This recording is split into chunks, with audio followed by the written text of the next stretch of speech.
Outlook Global Support 1-800-857-2133. How to repair corrupt Outlook PST files with Inbox Repair Tool.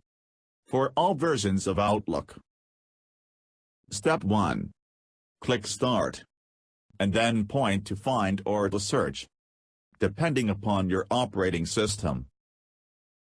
Step 2.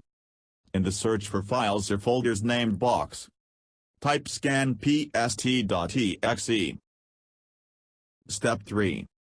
Double-click the scanpst.exe file to open the Inbox Repair Tool. Step 4. Type the path and the file name of the personal folders.pst file, or click Browse to locate the file by using the Windows file system. Step 5. Click Start.